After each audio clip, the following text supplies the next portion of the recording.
Check radio, check loud and clear, loud and clear. All right. Apologies for the delay there, folks. I just had some technical issues getting started. But thank you everyone for tuning in and welcome along to the coverage here in Montreal. We are 30 minutes out from the start of Free Practice 2 and we've had a fairly eventful Free Practice 1, to be fair. Big crash from Charles Leclerc at turn number 3 and 4, as you can see there marked with the double yellows at the end of FP1.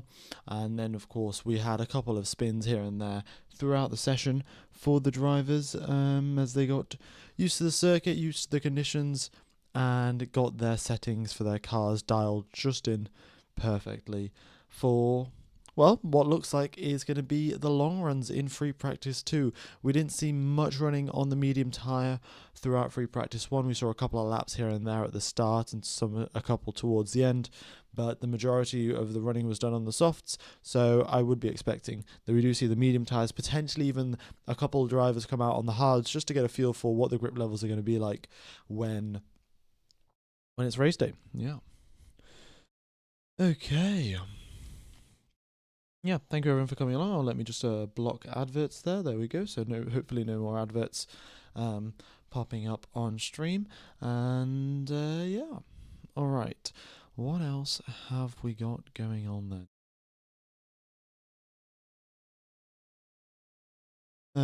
Any updates on the McLaren's pace? The McLarens are just sort of sandbagging their pace. Like, I'm going to be totally honest with you here. McLarens do still have a lot of pace. Maybe, you know, these upgrades could potentially be sort of downgrades to them. You know, McLaren in recent couple of upgrade packages, they've always been pretty good with actually making the car faster and not making it slower. This could be, you know, an off upgrade and they have to revert back to the old spec. However, I do think that McLaren were just hiding their pace a little bit and focusing more on gathering the most relevant up-to-date data that they can use to, you know, send back to the factory to work out whether the upgrade is actually an upgrade or if it's a downgrade. So I expect once we see the drivers start doing their long runs, the McLarens should come right into the picture and it should not be too much of an issue for them. Will Charles be an FP2? I don't know. Ferrari, I don't think have released a statement. I will check their Instagram maybe. But Charles did crash in FP1. He damaged the front left suspension and front right and rear right suspension. So there is potential that he wouldn't be able to take part in FP2. But let's have a look. What was their most recent post? Their most recent post was about Jean Lacey. Before that, nothing. And yeah, no. Okay, according to Fred Vassell, he's not going to be taking part. He will be ready for quali. Yeah, I mean, he'll be fine for FP3 as well. I just think that FP2 probably was a little bit of a stretch to get everything repaired in time. So yeah, Charles Leclerc sitting out of Free Practice 2 by the sounds of it, and he will need to, well, they must have found some issues with the car because replacing just the front left suspension and the rear right suspension is not that big of an ask for the mechanics. Like the mechanics, you know, they prepare for these scenarios. They, in fact, practice repairing the suspension as quickly as possible. So that's not really an issue for them. The bigger issue may be, you know, that he actually did damage his gearbox or maybe his engine when he had that shunt into the barrier, and then that will take a lot longer to replace and a lot longer to find where the issue stems from. Replace maybe just that specific part, or then replace the entire gearbox or replace the entire power unit. Yeah. Alright, F1 Gamer, what was your favourite race this season? I've got to say, obviously Monaco. I mean, Monaco was so good. No, I'm obviously joking. I would say we had a pretty good fight at the pretty good fight at the, which race was it? Oh, I forgot now. I mean, the Spanish Grand Prix was pretty good. I'd say the Bahrain Grand Prix was also pretty good. Um, First race of the season, Australia was fantastic in the wet. So I think we've had some, like on average, we've had a much better season than what we typically have in Formula One. So yeah, I don't. If you had to say a favorite, then sure, I guess Australia with all of the rain. Um, but I don't know. They've all been pretty good. All right. Yeah. Hope the traffic won't be as bad as in FP1. Yeah, it's a bit of an issue, really. Of course, the engineers will have got a little bit used to it as well, to sending all of those messages being like 5 seconds behind, 4 seconds behind, keeping their drivers up to date. So hopefully the engineers also a bit more tuned in, and that should prevent any more traffic issues, because it did get pretty close between Verstappen and Lewis Hamilton. Verstappen did have to take to the grass ever so slightly, had to dip about 3/4 of his right side of his right wheel onto the grass to make it by Lewis Hamilton without getting any contact. So yeah, had to be careful there. And well, the drivers know about this, of course. They've experienced traffic themselves. They have at times been the traffic themselves as well. So they will be keeping their eyes peeled and staring at their mirrors for a while.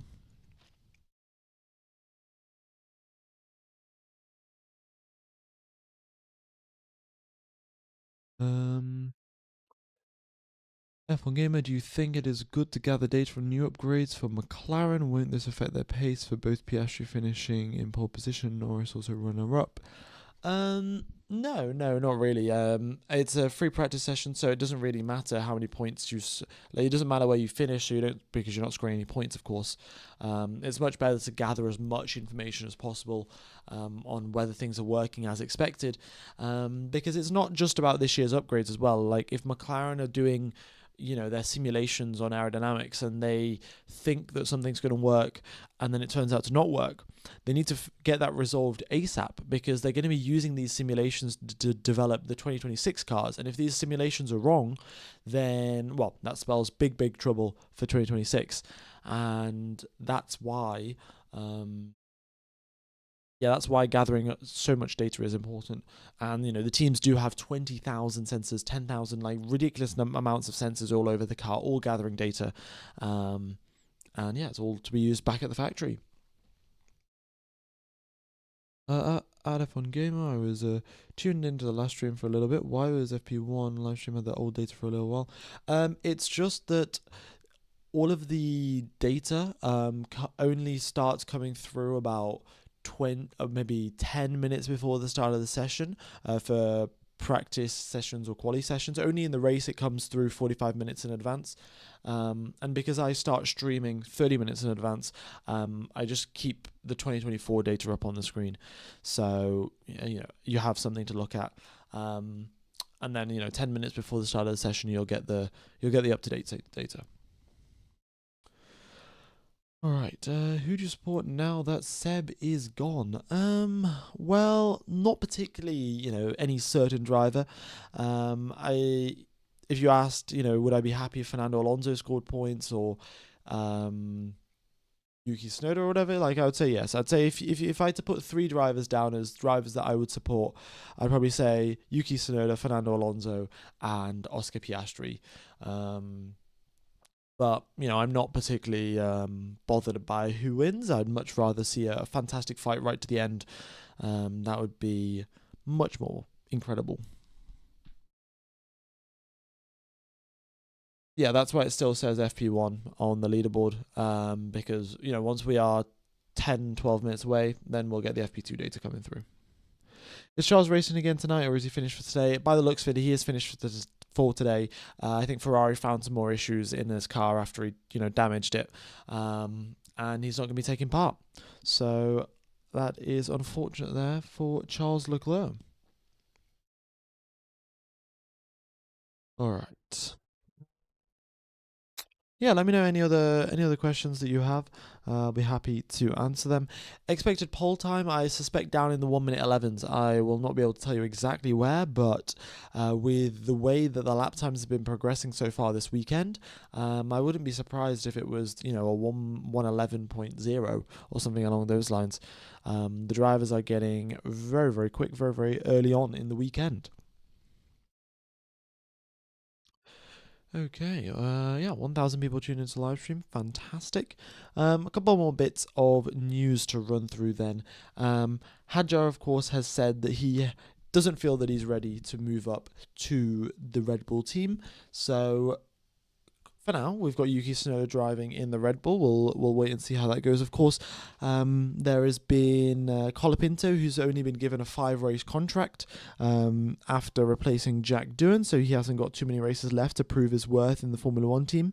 I don't know what would happen. If let's say Colapinto finishes in 20th for the next couple of races, then what are they going to do? Are they going to put Jack Doohan back in the car because that's just going to look silly, or are they going to find another driver? Like, I'm not really sure what the plan of Flavio Briatore is, but it doesn't seem like the most well thought out thing in the world, to be honest. Yeah. And then there have been a couple of other rumours here.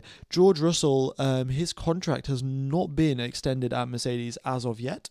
They're in discussions and stuff of extending his contract at the Mercedes team, but Russell has come out in an interview and said he's basically I think he's expecting the Verstappen.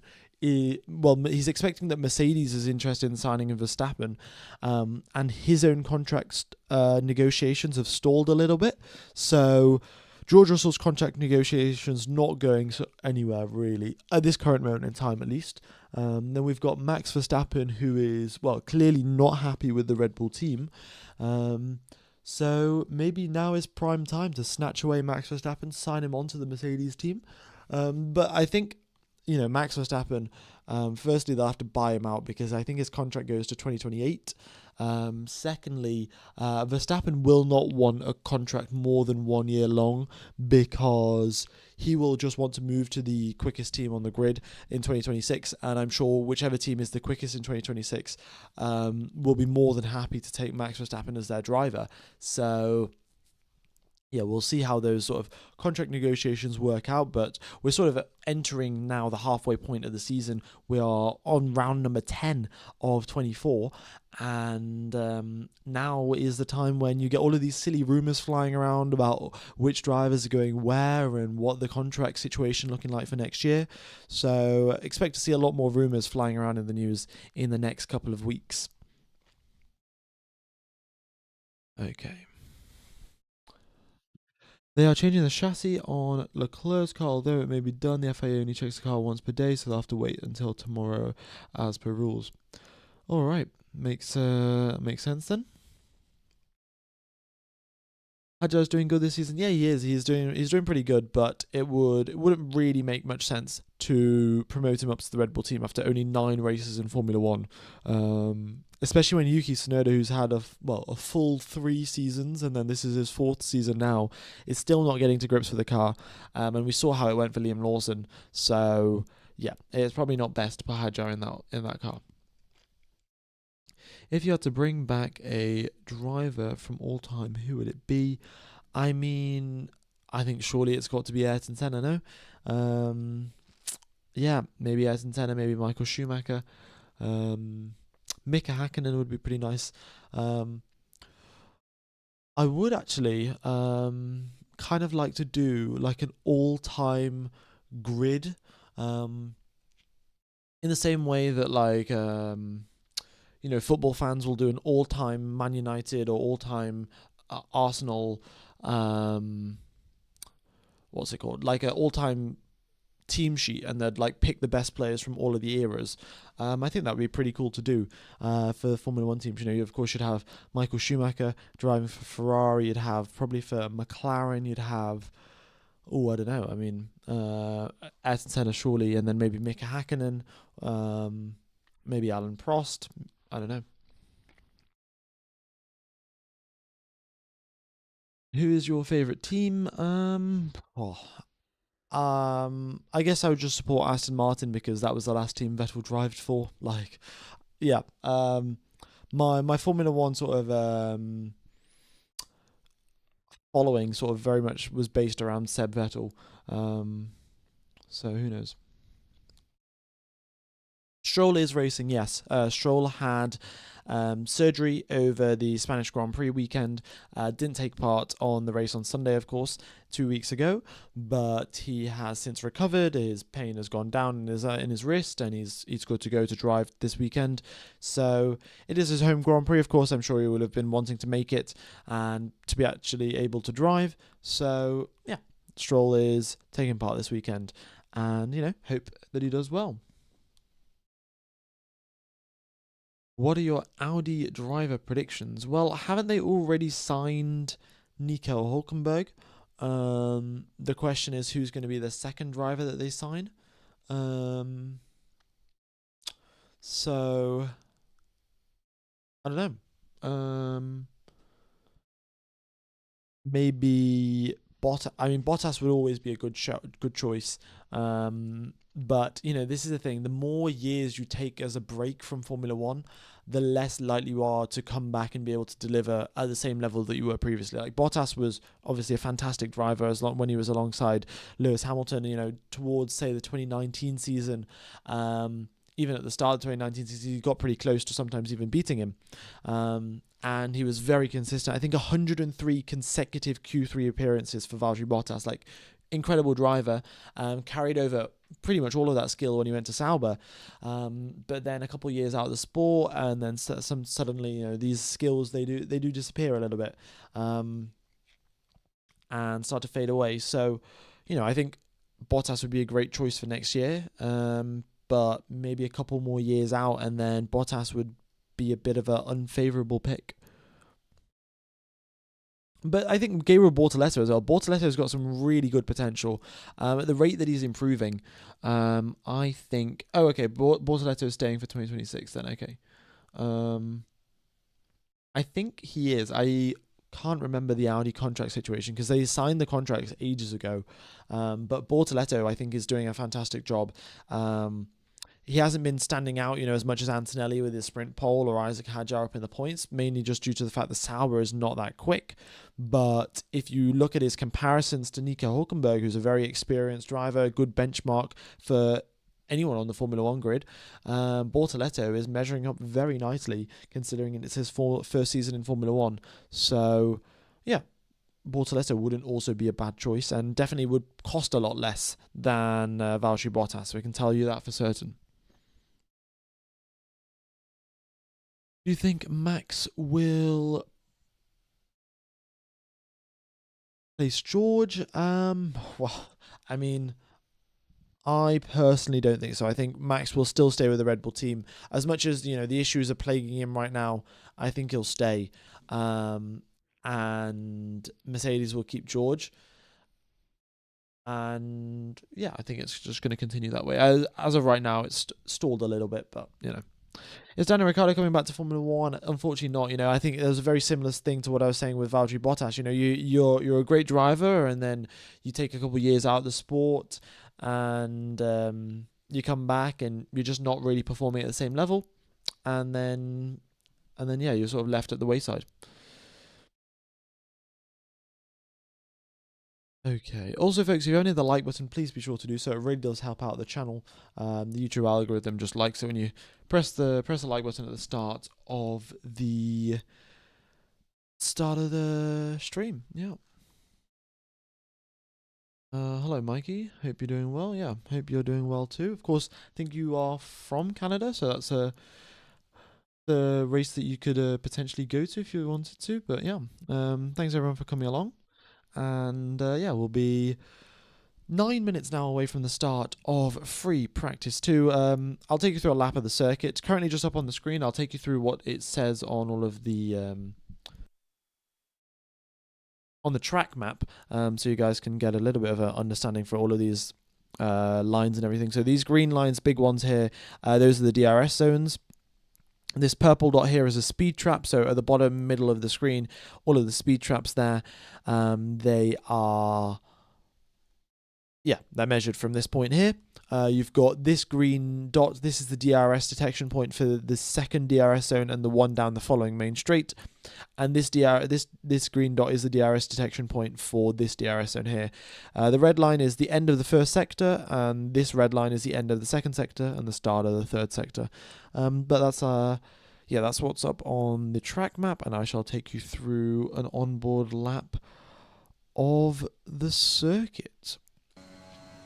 Alright, so you make your way towards the final corner make your way, hopefully not crashing into the wall of champions, and down the start finish straight you go with DRS, open up into 8th gear, braking at 300 kilometers pretty much, and turn number 2 super duper long here. You've got to wait for the car to rotate, then you get onto the power. Get on the power too early and you'll spin out like Colapinto did. Here, don't want to lock up and do what Charles Leclerc did.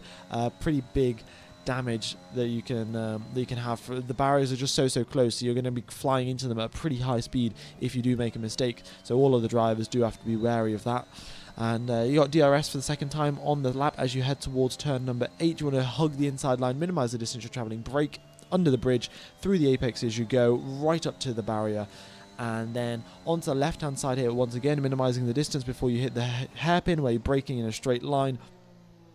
Look to get a late apex and just get as much power down as early as possible to carry all of the speed down the back straight. Once again, DRS for the third time on this lap. The driver's up into 8th gear, reaching speeds of 320, 330 kilometers per hour, even with their slipstream through the wall of champions. They go braking at the 70 meter mark, carrying huge speeds through there, all over the curbs, and then across the line for a lap of the Circuit Gilles Villeneuve. Yeah, great circuit, really. Absolutely fantastic. For Canadian, I'm a Charles Leclerc fan. Yeah, I can't imagine that there are loads of Lance Stroll fans. I'm sure there are. There are fans that support Stroll, but yeah. Alright, was that you driving? Yeah, that was me driving. I mean, I recorded this lap probably like 2 months ago or something. Maybe 1 month ago, but yeah, that was me driving on my steering wheel setup. It's a pretty nice setup, actually. Yeah. I still haven't played F125 yet. I have just been so busy with university work that I still haven't played F125. And the other reason I haven't played F125 is because I don't have my steering wheel with me at university. That's at home. So, yeah, I don't really want to be playing, F125 on a keyboard. So, there we go. That's why I'm just going to wait until I go back from uni. Alright, let me get the data up for yeah, there we go, we're right. Let me get rid of the old data and we'll get the data for free practice 2. For any of you wondering what I study engineering. It'd be pretty cool if I could get a job in Formula 1, but we'll wait and see what happens.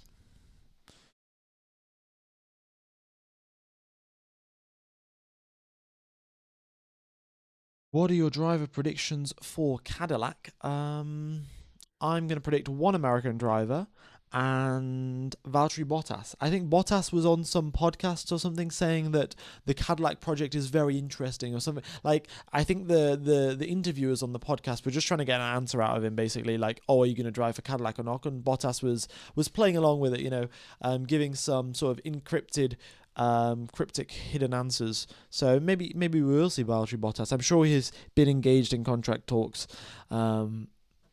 So I guess we'll just have to wait and see for the official statement.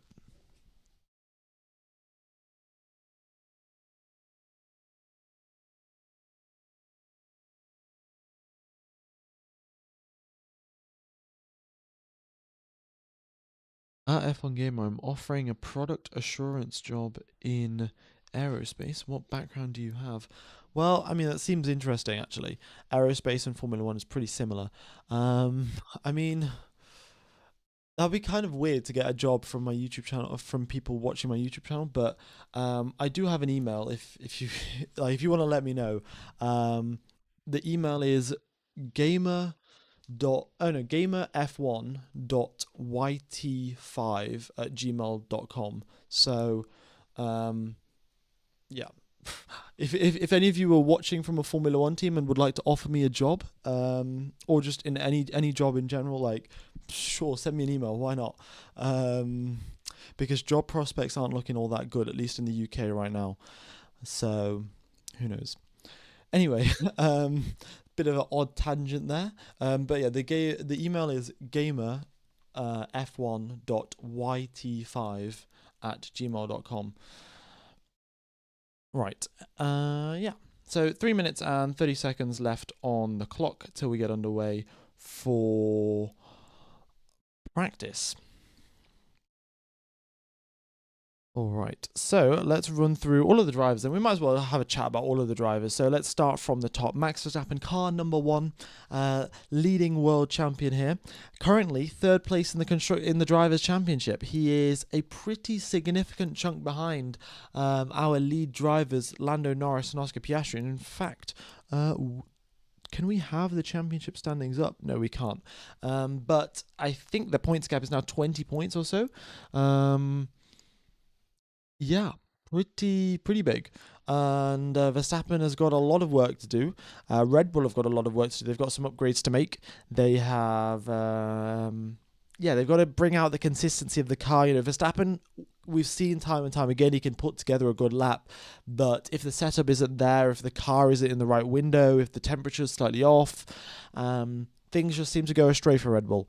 So they've got to sort these issues out, but these issues have been plaguing them ever since Sergio Perez was driving them, all the way back in 2023, you know? They were having these issues, and then 2024, again, they were having the same issues with the car not being in the correct window at all of the times, and you know, in 2023, it was just a Sergio Perez problem, and Perez wasn't able to drive the car. Verstappen was doing just fine. In 2024, it's sort of switched from just a Sergio Perez problem to a Verstappen and Perez problem, and then they got rid of Sergio Perez, and they got in Lawson. Lawson couldn't handle the car. They got Yuki Tsunoda in. Tsunoda couldn't handle the car. Verstappen is currently able to drive the car, sort of all right, but still, it's not where it needs to be. And the Red Bull mechanics have got a big headache on their hands.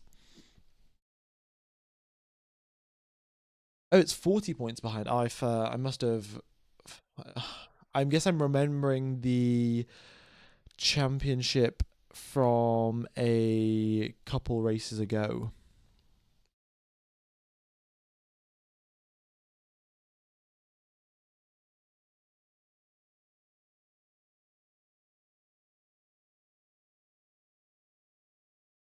All right. Is the Red Bull second driver job good? Yeah, I mean, if you guys want to send me an email about being the Red Bull second driver, I think I'll accept it. I think I will accept it. Why not having streaming as an occupation? Who knows? I mean, uh, maybe as a professional commentator. Well, we'll just have to see. Don't stop streaming at least 20 years. I'll do my best. I'll do my best. But obviously, once I get a job, then I might have to work Fridays. And if I have to work Fridays, then can I commentate free practice? Probably not. But we'll wait and see. There's still a while left to go for that. First, I have to actually get a job. Secondly, what do you think of the triple header? Oh, we got drivers lining up at the end of the pit lane here, folks. We're 30 seconds away from the start of free practice 2. Also, what was I going to say? If you're watching this live stream on TikTok, someone has stolen my content and is reposting it to TikTok. So if you guys want to watch the original creator, the channel is F1 Gamer on YouTube. It'd be very much appreciated if you could, move from TikTok and not watch the person that's just reposting and stealing my content, and come over to YouTube and type with everyone in the chat. All right, but that's it. Timer has ticked to 0 seconds, and the first driver out onto the circuit. Let me get rid of this countdown timer. There we go. And the first driver out onto the circuit is Oliver Behrman. He makes his way out in that Haas. Of course, it's Haas's 200th race here in Formula One this season. Not this season. in their history, and they're doing a pretty good job, to be fair. The team with the smallest budget out of any Formula One team, and of course the budget cap has helped them out a lot. But Haas have been doing an extraordinary job with the budget that they have. And as a sort of a throwback to their earlier years, they've got the race suit in the same style and the same livery as they had back in 2016, and that's what Ocon and Behrman are wearing this weekend. And it looks quite good, actually. I think I would. Yeah, I reckon they should rock that, or like maybe try to make their livery a little bit more similar to that. Yeah. Oh, it was Hamilton that was first out. I guess I don't know why I thought Behrman was out first. Yeah, it says the second car on track. Never mind. By the looks of it, no, Leclerc is not going to be taking part. His car is too damaged to be repaired. They're doing a chassis replacement, and the FIA only come around once per day to check if the chassis is legal and compliant, and they've already done their check for today, so Charles Leclerc will not be able to take part. At least that's the explanation that's been given to me via the chat. But by the looks of it, yeah, Leclerc's not going to be taking part. It's a pretty big shunt, and he did damage the rear end of the car, which is where all the power unit, the gearbox is, so it does make sense why he'll be sitting out of free practice too. The pain of being a Ferrari fan, indeed. Is this Le Mans? Unfortunately not. Le Mans, we've had the Hyperpole. The Hyperpole's finished. You can go look at the results of qualifying, and we'll have the race starting tomorrow Oh no, not tomorrow. We'll have the race starting later in the weekend.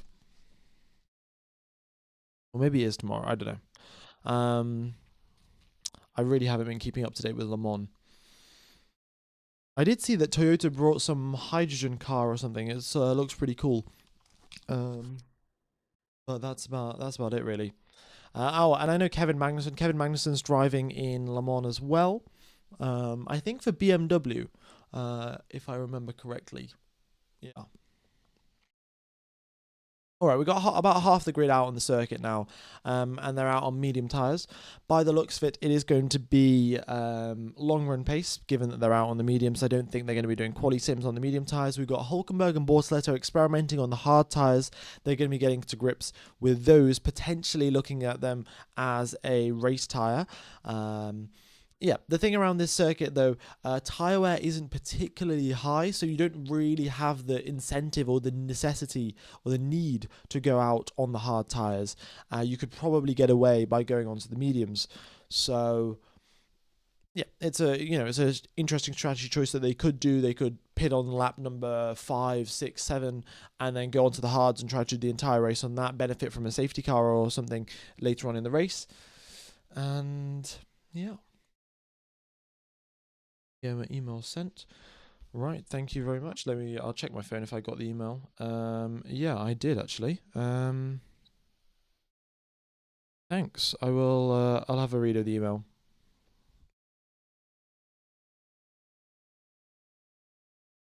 All right. What else have we got going on then? Oh, Yuki Tsunoda goes up into first position. Very nicely done. And he's out on a set of mediums. Yeah, 3/10 ahead of Oscar Piastri. How do these top drivers keep crashing in practice? I understand spinning, but not destroying it that early. Well, I mean, that's an interesting question, isn't it?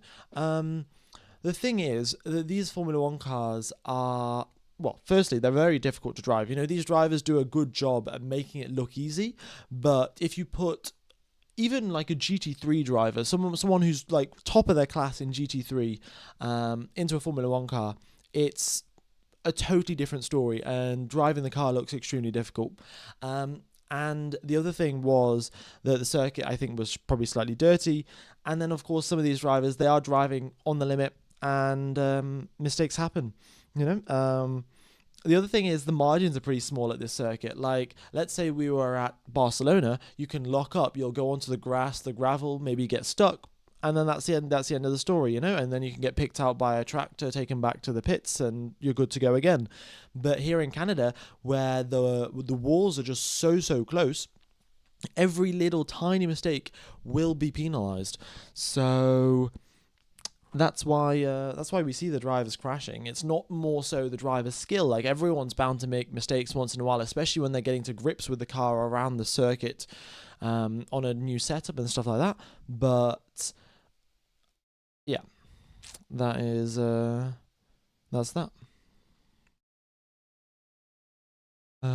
Who have we got going? Oh, yellow flag. Yellow flag is out. Lance Stroll continues on. Okay.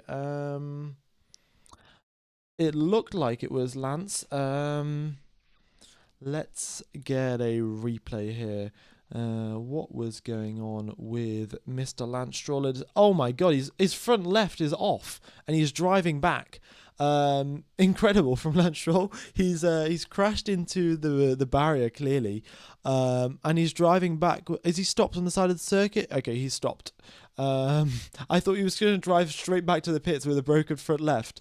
Okay. Well, he's parked up on the side of the road in such a way that we're not even going to have a red flag. So props to Lance Stroll there. But damaged his front left. Is it front right or front left? But either way, he's damaged his suspension and has... he's out for FP2. He's not going to be taking part for the rest of the FP2 session. The Aston Martin mechanics aren't looking too fussed because it looks like a fairly easy fix. But Lance Stroll, we've got the replay here. He's going through turn number 6 and 7, I think, and hits the wall, and then that's it. Suspension gone. All right, let me get a replay. Let me get a replay using my footage. All right, so we're going through this part of the circuit, next corner here. Okay, so Lance Stroll's approaching this part of the circuit.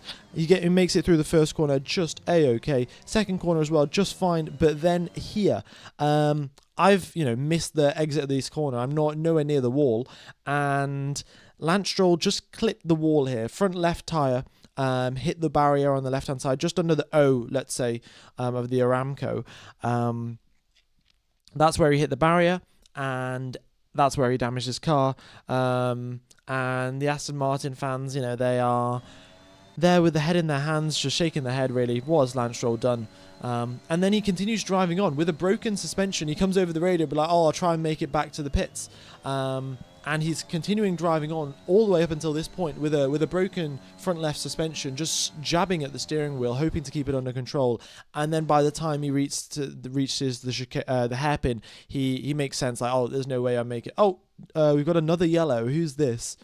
Ocon's going slowly. But yeah, Stroll parks up at the exit of the hairpin, and he's fine. And yeah, that's that. He's out of the session. Your typical Lance Stroll moment, really. Not much else that I can really comment on.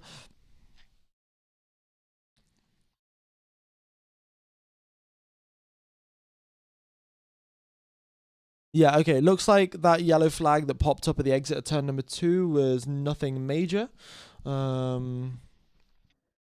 Colapinto ahead of Piastri. Yeah, I mean, this is the thing, folks. Look at it. All right, so Piastri, a 1 minute 14.3. Max Verstappen, a 1:13.4. Does that mean that McLaren are so much slower? No. I mean, Lando Norris has done a 1:13.3. Verstappen's on soft tyres, Norris is on mediums, the fuel loads are totally different. We have no idea what's going on. So the McLarens are on 2 different run plans. Like, you're never going to see a second of difference between Lando Norris and Oscar Piastri in terms of pure lap time. So clearly Piastri's got more fuel than Norris has, and Verstappen is on a totally different run plan. We've still got Albon doing some pretty quick runs. Hamilton goes across the line up into second place for him. Great job there by Lewis Hamilton. Yeah. Which corners can we see a cool overtakes? So we normally see overtakes going down into turn number 1. Then we see overtakes into the hairpin at turn number 10. And then we also see overtakes on the Wall of Champions. So mainly the overtakes that you see happen, they're all going to be on the top bit of the circuit. So on the map, let me just show you. So you're going to see overtakes at turn 10, overtakes at the Wall of Champions here, and then overtakes into turn number 1. Mainly complemented by the fact that we've got 2 huge DRS zones, which really contribute to making the overtakes a lot easier to do, rather than just being stuck in the dirty air. Yeah. Alex Albon on 113.1, that matches the lap times we were doing at the end of FP1. So maybe we'll get down into the 1 minute 12s. We got George Russell on a set of soft tyres here, purple in the middle sector, accelerating like a madman down the straight. And here he is, DRS open, reaching 330 Ks by the end of the straight by the looks of it. Yeah, 330 Ks. And across the line he comes. What's it going to be for George Russell? First position, quarter of a second, first driver into the 1 minute 12s. Very nicely done. Oliver Behrman across the line, 9th place for him.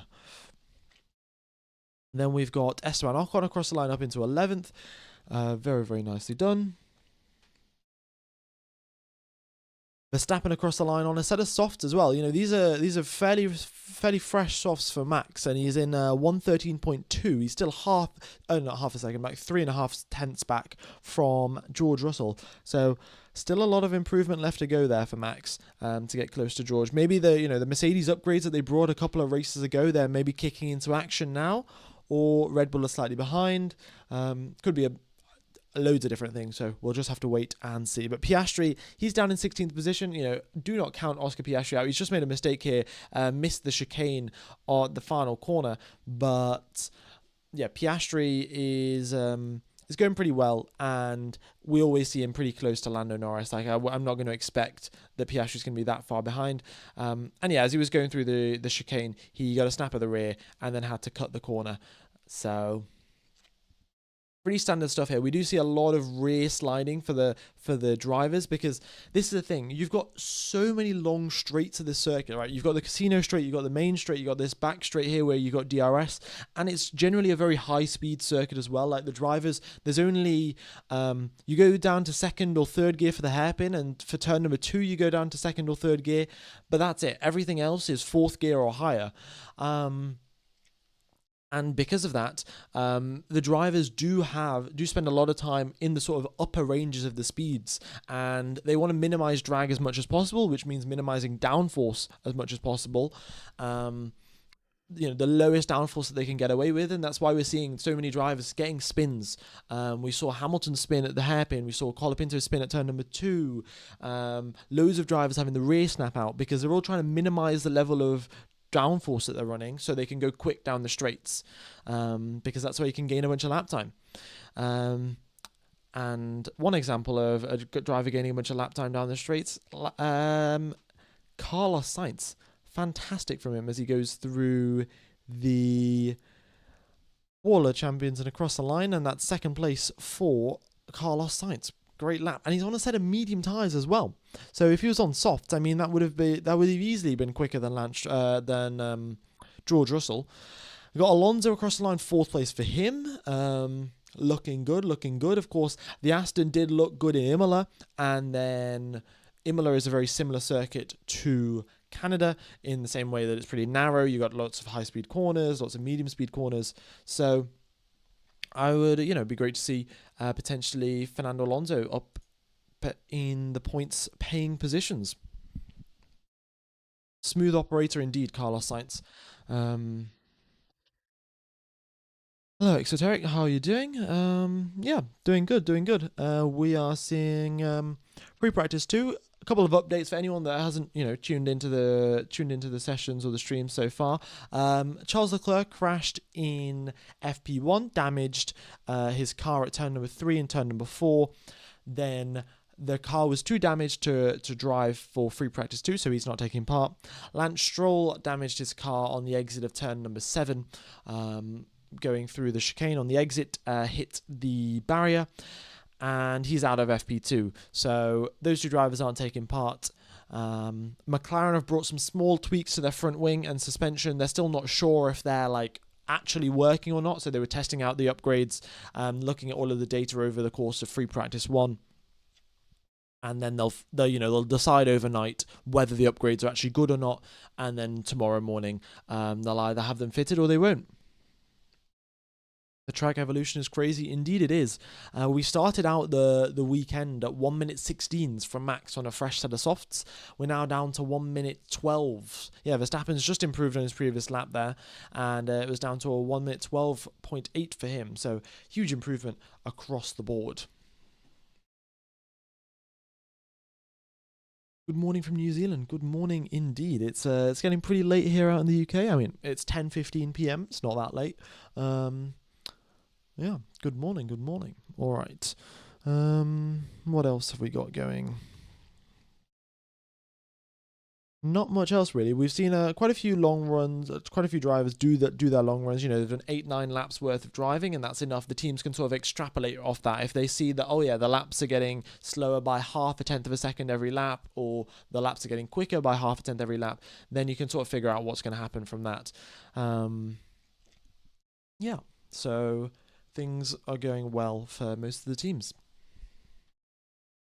Love hearing Williams are putting a strong FP showing. Yeah, they were second and third, in fact, in FP1. And we had, I think, was it Verstappen in first position and then the Williams in second and third. So, yeah, pretty good going from the Williams team. Stroll crashed. Stroll crashed at the exit of turn number 7. Yeah. Hello, could you please explain the green and the red dashes? Yeah, so we have got green lines here for DRS zones. The green dots are DRS detection points. So if you're within 1 second of the driver ahead of you, then you'll have DRS down these next two straights. If you're within 1 second of the driver ahead of you at this green dot here, and the same thing for this one. This green dot is for this DRS zone. This green dot is for the next two DRS zones. And then these red lines here are just the start and finish of the sector. So Sector 1 finishes at this red line, Sector 2 finishes at this red line, and then of course the start-finish line is the end of Sector 3 and the start of Sector 1. Okay.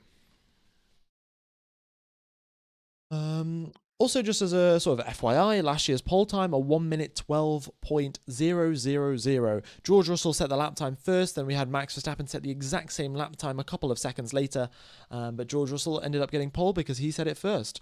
So, yeah, 1 minute 12s. We're already now down to the 1 minute 12.6, and it's only free practice too. So, a lot of margin for improvement, and of course, last year it was helped out by the fact that last year the lap times would have been lower, but it was raining on the Friday, which means the track wasn't as rubbered in and it wasn't as sort of evolved as it currently is right now. So that's why we're going to see a big improvement in lap times from last year to this year.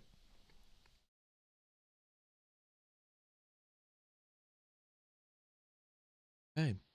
But thanks everyone for tuning in. Hope you guys are enjoying the coverage. I'll be commentating for qualifying tomorrow, and I will also be commentating for free practice 3 tomorrow. So wherever you are in the world right now, qualifying will be taking place 1 hour and 20 minutes back from now. So whatever time it is, if you go back 1 hour 20 minutes, that's when qualifying will be taking place tomorrow. So yeah, hope to see you guys there because it's going to be a very tight qualifying session. Of course, last year we had 2 identical lap times for pole position. We've had a couple of lap times this year as well where the drivers are getting identical lap times, not for pole, but we've had identical lap times this season. Maybe it'll happen again. Who knows? But I hope you guys are, enjoying the coverage.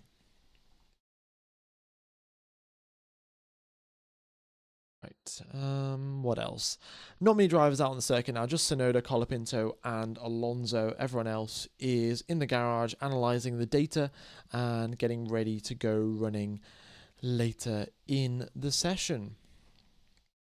They'll be making some setup tweaks here and there, and they'll be looking to improve things overall for any drivers that are out on... Yeah, for any drivers that still aren't comfortable with the car.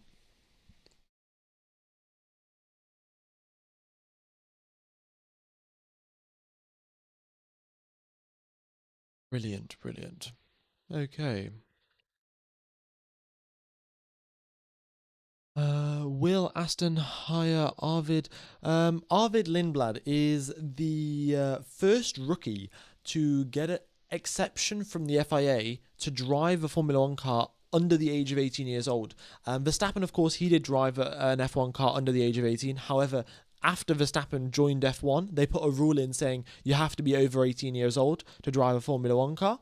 And they have made an exception to that rule for Arvin Lindblad, who is a Red Bull Academy driver and seems to be, or is reckoned to be, the next big thing. The next big driver that's going to come through the ranks and, you know, be a sort of generational talent. You know, this has been said about a lot of drivers, but yeah, the fact that he's been given an exception by the FIA to drive a Formula One car before he's 18, you know, goes to show that off a little bit more. Will Aston hire him? I'm not sure Red Bull will let him go. If they believe so much potential in him and they've invested so much money into him, you know, to get him through Formula 2, to get him into get him through Formula 3, get him into Formula 2, I think right now, they are not going to just give him over to Aston Martin.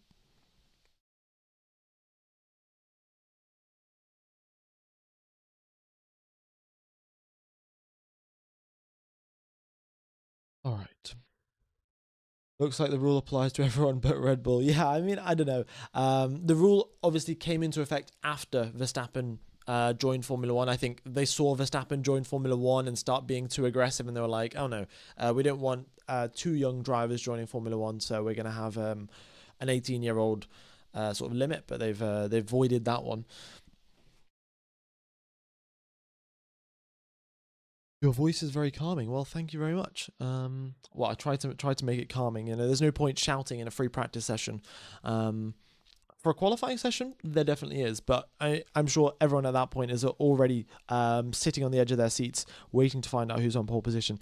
The blue lines mean the drivers are coming in or out of the pit lane. So as you can see, all of the drivers that are in the pits, the final row of blue lines here, they're all driving into the pit lane, and then these ones, you know, Sainz is on an out lap, so he is got blue lines here as in he's just driven out of the pit lane.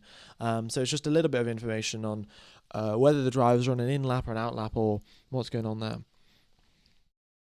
Do you think Alonso is the GOAT? I don't know, really. I don't really want to answer these GOAT questions. Everyone in their own sort of will have their own opinion on it. If you were to ask me, like, oh, nobody's going to beat Seb Vettel in his his 2013 prime era. But, you know, I'm a Seb Vettel fan. Like, what do you expect me to say, kind of thing. So, yeah. I'm sure Alonso, in his time, you know, against Michael Schumacher, was one of the best drivers on the grid, and maybe he still is. It's up for debate. All right, George Russell, purple first sector, purple second sector. Looks like it might even be a purple third sector. He's just got the final couple corners left to go. Fantastic through the wall of champions. And here he is now through the final corner. What's it going to be for him? Oh, through across the line, sorry. Purple in all three sectors, a 1 minute 12.1. He's only 1/10 off last year's pole time. And it's free practice 2 here, ladies and gentlemen. Like, he's not even pushing. He's on medium tyres, man. Wow.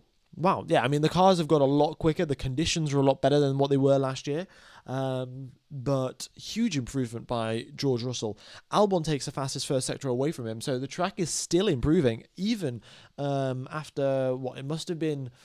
Each driver probably did about 15, 20 laps. So we've had 400 laps worth of driving around here, and still, is that Colapinto again? Colapinto spun it again on the exit of turn number 2. Fool me once, shame on me. Fool me twice. Oh no, what is it? Fool me once, shame on you. Fool me twice, shame on me. Colapinto's just gone and done it again. Spun on the exit of turn number 2, and he's just got to be patient. You know, you've got to be very patient on that corner. I'll take you through a lap of the circuit. But it is essentially a 180 corner. You make your way through turn number 1 and you turn left, and then you have to turn right, go back on yourself. So let me just, so you make your way through turn number 1, and at this point now you've got to slow down the car. You're in third gear, you're going to hit the brakes a little bit, put more of the weight, shift it forwards, because you want to get as much steering as possible, and to do that you want to put as much weight forward as possible. So get onto the brakes, downshift into second gear, and then as you get onto the power, well, just slowly, very gradually get onto the power as you make your way around. But you got to just wait, and then you get fully onto the power. Like, and Colapinto's just clearly done it too early again. But yeah, that's how you take turn number 2. It's a bit of a frustrating one, really. You want to get onto the power as soon as possible, and far too often you either end up spinning or understeering into the barrier. And yeah, now you're making your way down the second DRS zone of the circuit. Brake under the bridge here. Pretty good reference point. Over the curbs you go. The drivers take as much curb as they can just to minimize the lap time. And brake in a straight line for the hairpin. Once again, late apex. So this is the thing. You want to get as much speed onto the straight as possible, because you're going to be carrying your foot flat to the floor for approximately the next 10-12 seconds before you hit the brakes at turn number 13. Hadjar, oh my god, Hadjar up into third place. Great lap from him. Onto the brakes you go. Over the curbs as well. Get as close to the wall as possible. Verstappen in fact touched the wall in FP1. Got within 0 centimeters of it. Hulkenberg was within, I think, 4 centimeters or something. But yeah, that's a lap of Montreal there, ladies and gents. Yeah.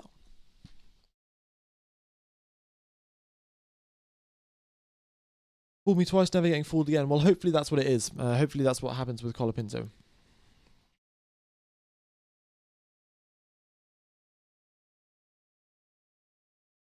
Leclerc's getting a new chassis. Yeah, indeed he is.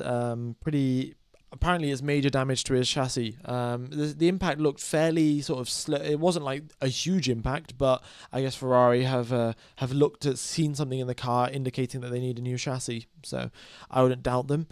You've got Hamilton just going up into second place there. Good lap from him, but he's still half a second off George Russell, and Russell was on medium tyres. Hamilton's on softs. And it's not like Hamilton's on used softs or anything. They were 3-4 laps old when he did his lap. So very good going there from George Russell. Maybe George Russell's going to take a surprise pole. We've only really had pole positions, if you don't count sprint races, of course. We've only had pole positions from McLaren or Red Bull, or McLaren or Verstappen. So maybe George Russell's going to throw something up into the mix. Agile pole this weekend if McLaren aren't sandbagging. No, McLaren definitely are sandbagging. Like, another thing to point out here, folks, Formula One cars, when they have loads of sensors on the car, they have like 20-30 kilograms worth of just sensors on the car sometimes, to gather all of the information that they want. And given that they've brought suspension upgrades as well, suspension upgrades and front wing upgrades, they will have quite a lot of sensors all over the car. So it may be just like sandbags. They've got an extra 20 kilos on the car of just pure sensors, and then slowly they strip them off as the free practice sessions go by. But it could be they probably are sandbagging in a way. Like if they've got an extra 20 kilos on the car, it's pretty much sandbagging, isn't it? I don't know how much a sandbag weighs, but I'm sure you could fill up a sandbag to weigh 20 kilograms. So, yeah. Would Doohan get back his seat if Colapinto doesn't perform well continuously? I think so. I mean, I don't really know what Briatore's plan was. Let me just replace someone and give him a 5-race contract, and then give my other driver a 5-race contract. Like, it doesn't really make that much sense. I don't really know what the rules are, or if it's just based off vibes. Like, does Colapinto have to score like 10 points within 5 races for him to keep his seat, or does he have to be within 2 places of Pierre Gasly at every race, or what are the sort of requirements? Or is it just based on Flavio Briatore's vibes? Like, if he likes Colapinto's vibes, then Colapinto stays. If he doesn't, then Jack Doohan will drive instead. Like, Lawson getting caused out by, Lawson getting hit with traffic. More drivers not being aware of their surroundings. Well, more drivers not being told of their surroundings by their engineers.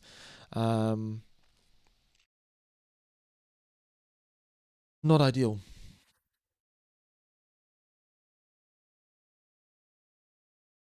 30 minutes left of the session here. We're halfway through the session. Currently top of the times, we've got George Russell, second place, Lewis Hamilton, third place, Carlos Sainz. In fact, I'll just run through quickly. For anyone listening to this like a radio broadcast, I'll just run through. Oh, Antonelli up into second. Okay.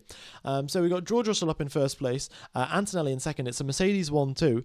And then we've got Lewis Hamilton in third, Sainz in fourth, Hadjar fifth, Verstappen 6th, Gasly 7th, Alonso 8th, Norris 9th, Behrman 10th, Albon 11th, Lawson 12th, Piastri 13th, Hulkenberg 14th, Tsunoda 15th, Bortoletto 16th, Ocon 17th, Colapinto 18th, and then Stroll and Leclerc in 19th and 20th, not taking part and not doing a single lap.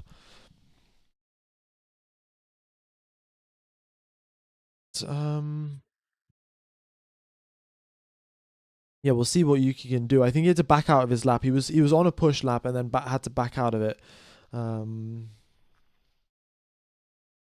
Yeah.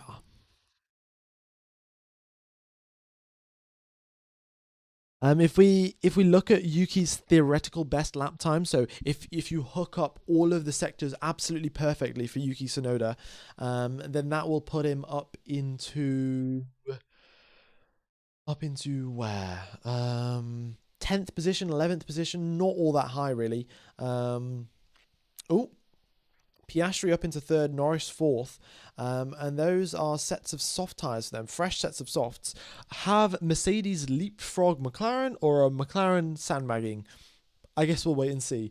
But some seriously promising pace there from Mercedes as well. And the fact that Antonelli can deliver on it as well. I mean, Russell did do his lap on mediums, so there's still a sizable gap between Russell and Antonelli.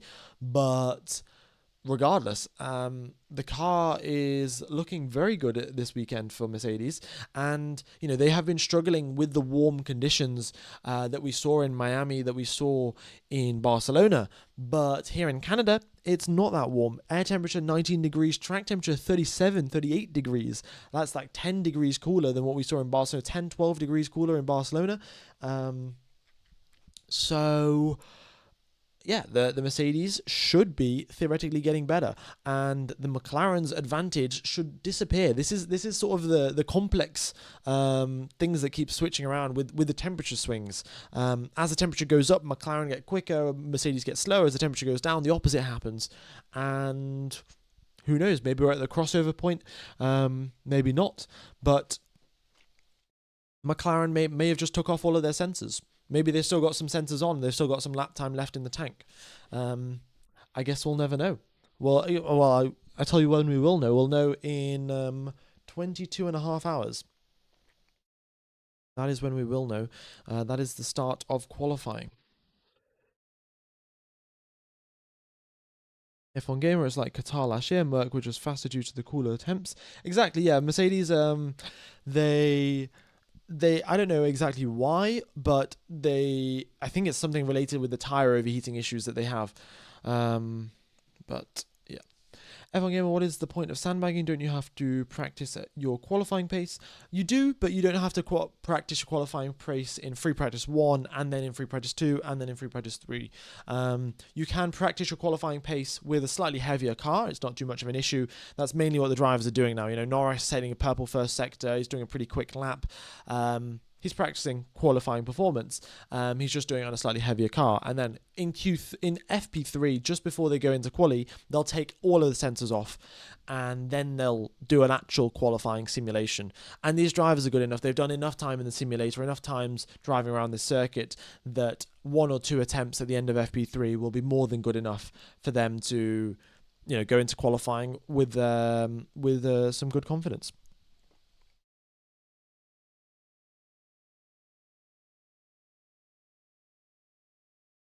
What do the yellow and green lines mean?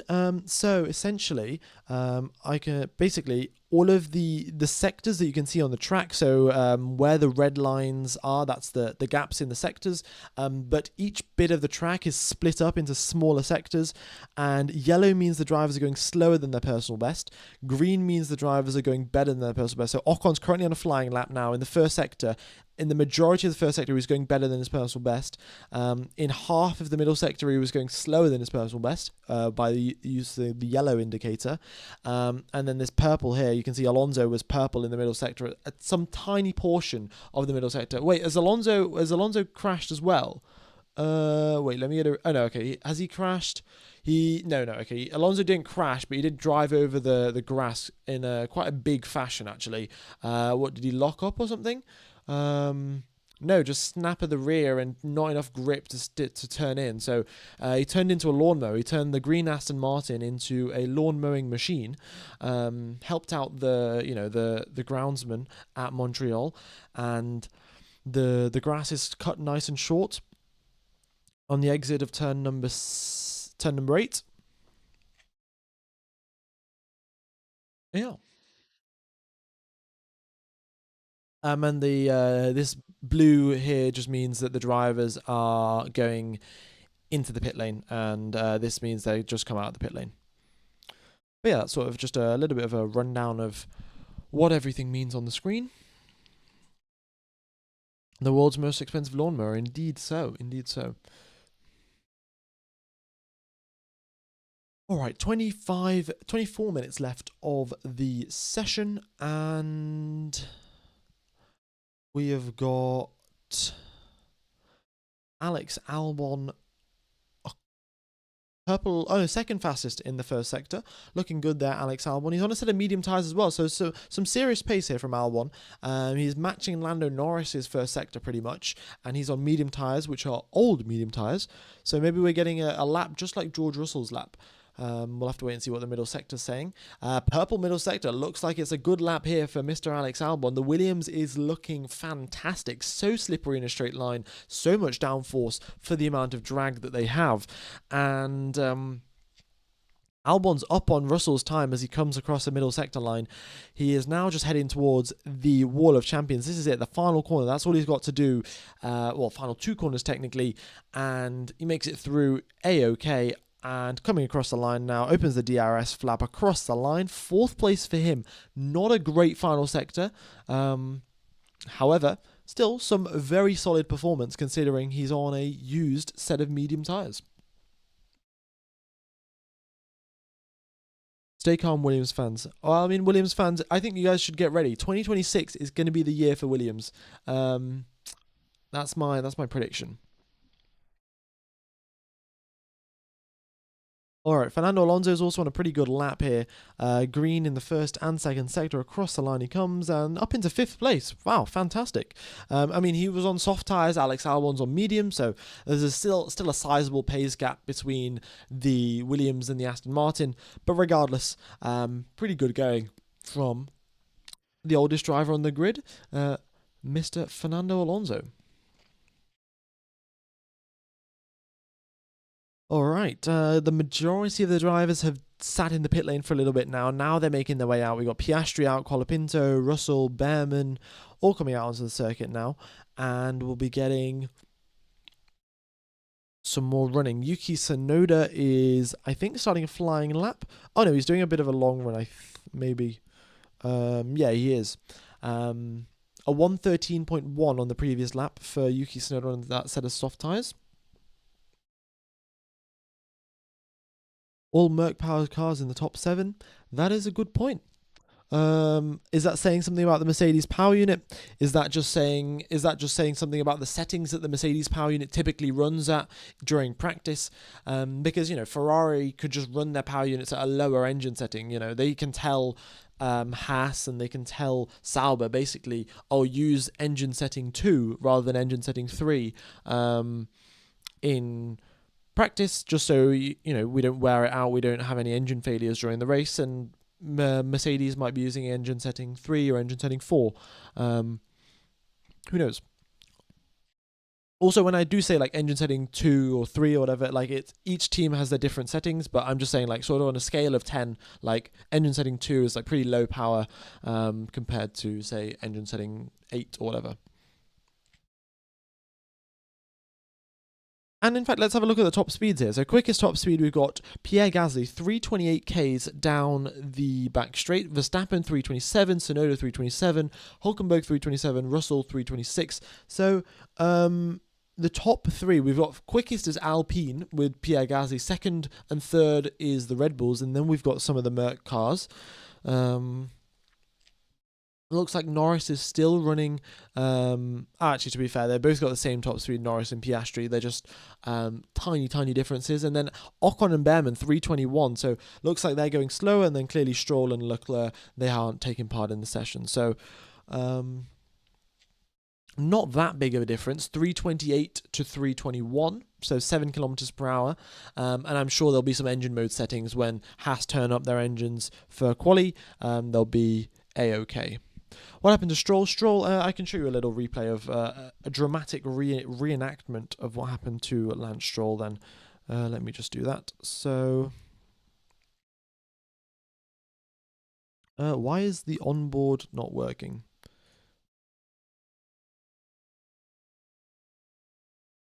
My onboard is not working. What?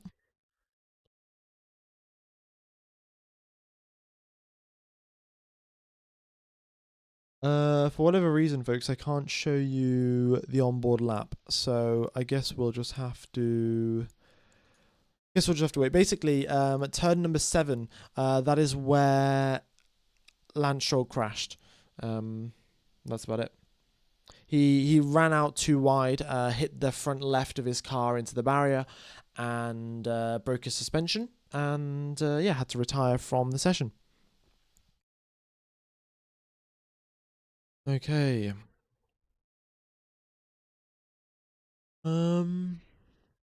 Yeah. 18 minutes left of the session, and we've just got drivers now doing their final couple of laps, and they've done their race analysis, really. You know, you can see Antonelli has done 9 laps on the medium, so's Russell, so's Albon's done 11, Behrman's done 14. They've all got the data that they need, and now they're going to be doing a little bit more testing here and there. Red Bull have just sent out, I think, Verstappen on a set of medium tyres to gather some more information.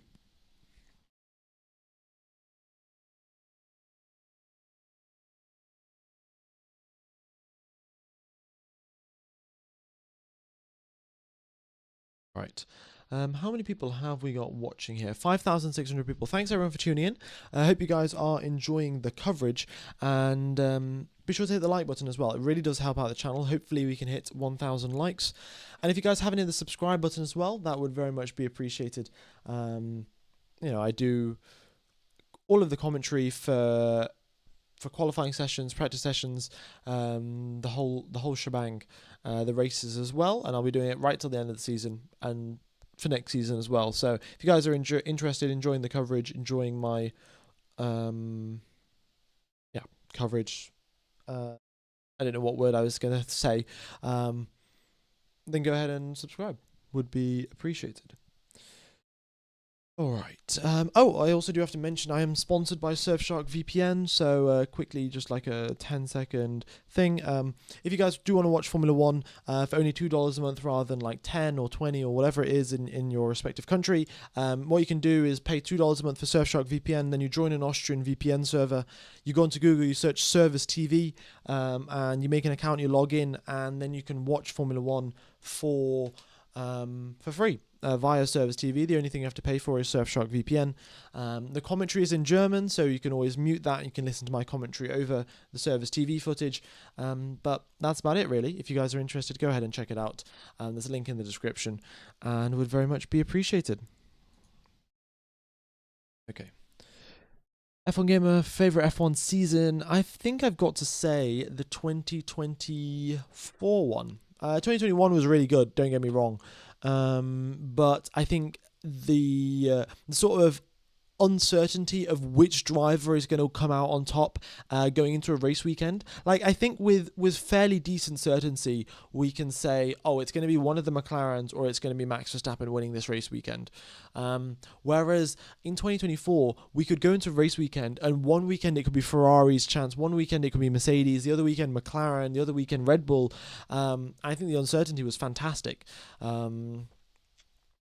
And I only started watching Formula One back in 2018. You know, I'm as many of you may think that I've been watching Formula One since I was born or whatever, but no, not really. Only the last 7 years. So since then, I'd probably say 2024. I mean, let me know what you guys think. Of course, many of you have been watching it from ages ago, so you'll have much better seasons to pick from.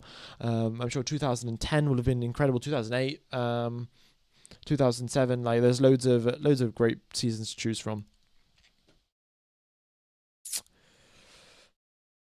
2009, of course, with Braun GP coming in, mixing everything up. That would have been a really big surprise for anyone. You know, everyone knew there was loads of money in Formula One, loads of millions of pounds spent on development. Braun GP comes in being bought for £1. Obviously, a lot of money was spent on development costs, but them managing to win a championship, I mean, incredible scenes. 2012, yeah, I mean 2012. Honestly, I've seen some of the replays, the highlights, and stuff like that, and yeah, can't imagine the tension, the intensity of that season must have been incredible.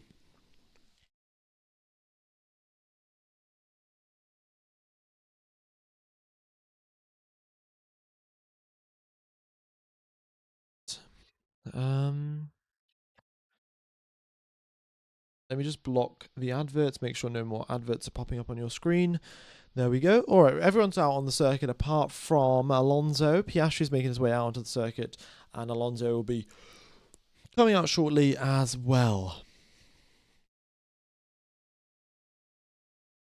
6 world champions on the grid for 2012. Yeah, I mean that really mixes things up. I mean, to be fair, here we've got Verstappen, Hamilton, and Alonso, but they're not really all competing for a world champion seat, are they? You know, you've got Verstappen potentially competing, but then Hamilton and Alonso aren't really fighting for a championship. So Verstappen coming over the radio saying the brakes, when they're a little bit cold, they just don't bite. It's worse than an FP1. That is quite a big issue, to be honest, because, well, obviously your brakes, you use them to stop the car, and if they don't work, then you're going to miss your braking point, you're going to go straight on. But another issue that they're going to have with the brakes not biting properly, if they don't bite properly, they also don't warm up as effectively, because it's this sudden sort of spike in braking force that generates all of this heat, and then the generated heat keeps the brakes warm until the next corner, and then if you don't have that bite, then you don't generate any heat in the first place, and you get to the next corner, you have even less bite, and then you have even less temperature, you get to the next corner, even less temperature, less bite, and it's just sort of this repeating cycle. So yeah, and then Verstappen will essentially have to have to shift the brake balance forwards and backwards to get everything up into temperature before he can actually go and do an attacking lap. So they might have to attach smaller brake ducts or something to the car. Air temperature is only 19 degrees compared to in Barcelona, where I think it was probably double that or something, 35 maybe in Barcelona. I don't remember exactly, but it was pretty hot, and there are a lot of long straights here where you aren't doing so much braking. Especially, there's not really that many big braking zones at this circuit as well. You've got turn number 1, reasonably big, and then the hairpin, also reasonably big. But then all of the following corners after that, you're going to turn number 3, and you're shifting from, say, 6th gear down into 4th gear, and then you're going to turn number 6, and you're doing the same, maybe 7th gear down into 4th gear. Turn number 8, 7th gear, again into 5th gear or something like that. So not the biggest of braking zones, so you've got to keep that temperature up throughout the entire lap. And it's a tricky ask, really. At F1 Gamer, why do race engineers ask drivers to do burnouts? So the reason they ask them to do burnouts is the tires have they have an ideal operating window. They say, the tires are going to work best. Like Pirelli say the tires are going to work best between, say, 90 degrees and 100 degrees. And when the drivers are doing their formation lap, they're not driving that quickly. They're not outputting that much power through the rear tires, so they just don't warm up that much. And by the end of the formation lap, their tire temperatures are around 80 degrees, 85 degrees maybe.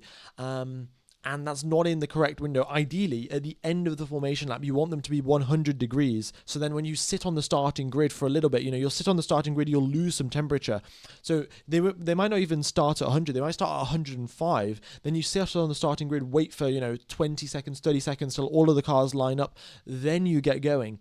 So the reason the engineers say to do burnouts is that you drastically just jump up your tire temperature up to like 105, 110, and then you sit on the grid for 30 seconds, let them cool down, and by the time the lights go out, you have perfect tire temperature. So that's the reasoning behind doing burnouts. And it's a very similar sort of story for the safety car as well. Sometimes we will see the drivers do a little bit of burnout here and there just to get the rear temperatures up before the safety car restart, so they're not caught out, like Verstappen was at the Spanish Grand Prix on the exit of the final corner, got a huge snap of the rear. His rear tires just weren't up in the temperature range, and he ended up losing position to Leclerc, then having his incident with George Russell because of it. So that's why they asked to do burnouts. Okay. What else is going on the circuit then? We got Bortoleto and Hülkenberg still out on those hard tyres that they started out the session on. The rest of the drivers all out on the mediums. As you can see, they are using the medium tyres for quite a while here. And Alonso, the only driver out on the softs. It's 15, 16, 17 laps here on the medium tyres. And I expect that we'll be seeing probably a couple more on race day, like probably 25, 30 laps or so on the medium tyres. Depends on how the drivers use them and if there's a safety car or not and things like that.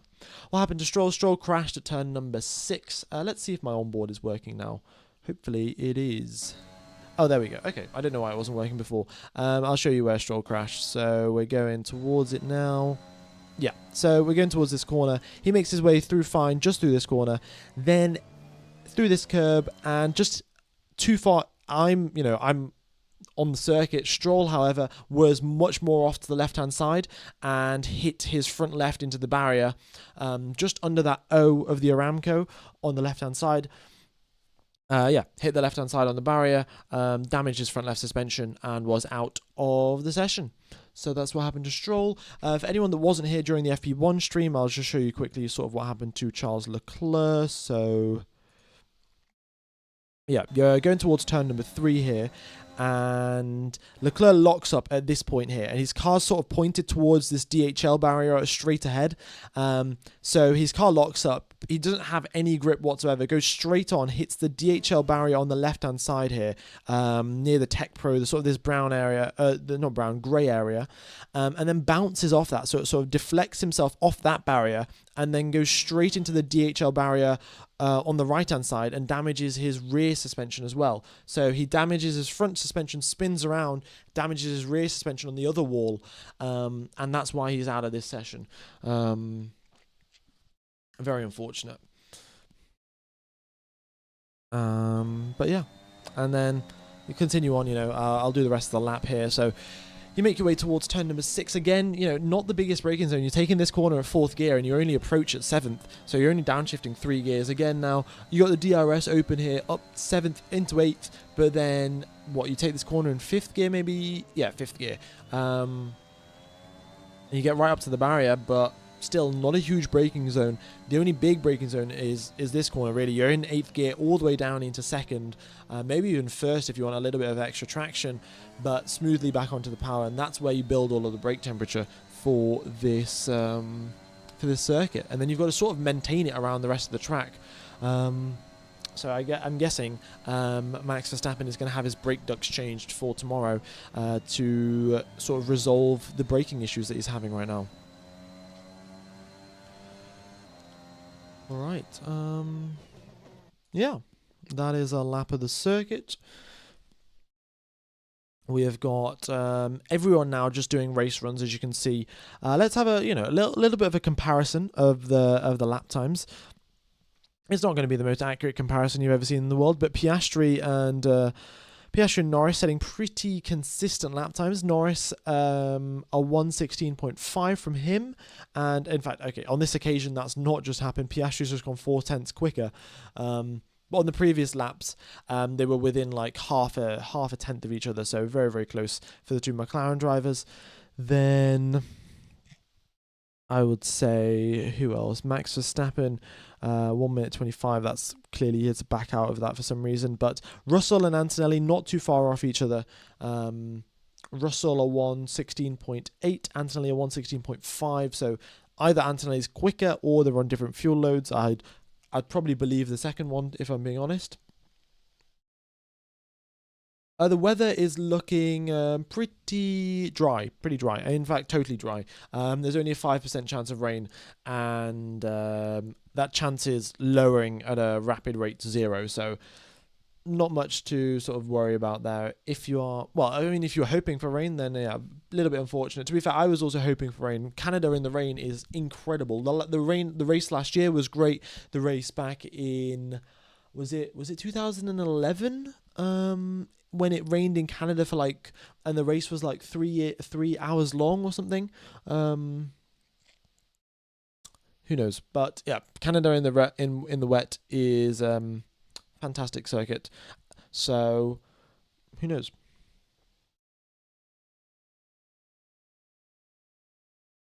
Yeah, Canada 2011. Fair enough. So here we are then. 4 minutes left of the session, folks. Let me know what your predictions are. Who do you think is going to be getting pole position tomorrow? Is it going to be George Russell? Is it going to be Lando Norris? Is it going to be Kimi Antonelli? Max Verstappen currently in 9th position. He is half a second off the pace. Is Tsunoda going to give us a surprise? Probably not. Piastri, maybe. Piastri's had a pretty good record here. I mean, Piastri's got 5 wins this season. We're 10 races in. Piastri's got 5 wins. Pretty good going for Oscar Piastri. Nico Hulkenberg, is he getting a podium this weekend? I think so. Clearly, he's got the top speed advantage from the Ferrari engine, and he's going to be getting a podium this weekend. P5 last weekend, podium this weekend. It's written in the stars, to be honest. All right. 3 minutes left, and we have got George Russell top of the times. I live in Montreal, and the sky looks pretty clear. Well, appreciate the weather reporting, and yeah, no, the sky does look pretty clear, even from the TV footage, and you can kind of tell really like it's not gonna rain. As much as we would love it to rain, then don't think it's gonna happen. Yeah, Matt Rips, thanks for being our trackside reporter. Yeah.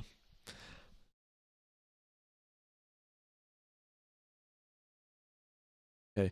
Yeah, Verstappen on the previous lap was the quickest out of anyone, I think, doing long runs. But you do also have to take into account that Verstappen probably had a cool down lap, which meant his tires cooled down, so he could push a little bit harder than normal. So, all of these factors do play into that, and we'll only really find out the real pace on tomorrow. Not on tomorrow. Tomorrow. We'll find out tomorrow. Yeah. Don't know why I'm messing up all my words today. It's a little bit late.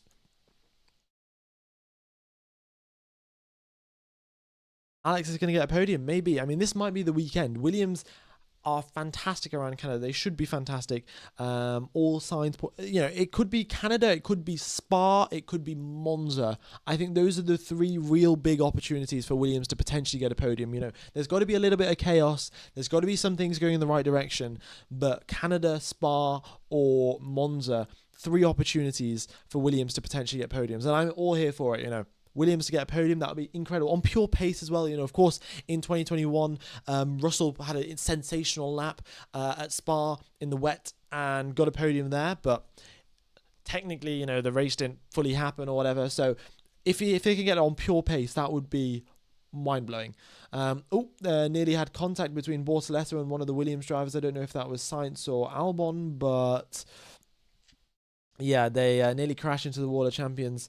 Don't know what's going on there. Okay, yeah, here we go then. 50 seconds left on the clock. Everyone's coming back into the pits. For qualifying tomorrow, ladies and gents, qualifying will be starting wherever you are in the world. Now, if you go back 2 hours, that's when qualifying is starting. So go ahead and, well, yeah, just remember that for tomorrow, I guess. Not much else to really say. We've got all of the drivers now just doing their final couple of laps around this circuit before they get underway for, well, driving back into the pits. Get underway for driving back into the pits. Going to have the mechanics going to do the final setup changes. They're going to send all the data over to the factory. The test driver is going to work overnight to get the best setup possible, and then they're going to go racing tomorrow. Well, they're going to go qualifying tomorrow. But that is about it. Checkered flag is out, ladies and gents. So I'll just read out the standings for anyone listening to this like a radio broadcast, and I think that'll be the end of the stream. So we have got George Russell in first position, Lando Norris second, Antonelli third, Albon fourth, Alonso fifth, Piastri sixth, Sainz seventh, Hamilton eighth, Verstappen ninth, Lawson 10th, Hadjar 11th, Gasly 12th, Bortoletto 13th, Hulkenberg 14th, Tsunoda 15th, Behrman 16th, Ocon 17th, Colapinto 18th, Stroll and Leclerc in 19th and 20th. And also, folks, if you are watching this over on TikTok, someone is stealing my content and reposting on TikTok. If you want to watch the original YouTube channel and help out the, me commentator who's commentating, the channel's called F1 Gamer. We've just hit 170k subs, so it should pop up on the first search. If you could hit subscribe, that would very much be appreciated. But that is it, ladies and gentlemen. Thank you, everyone, for coming along to the coverage.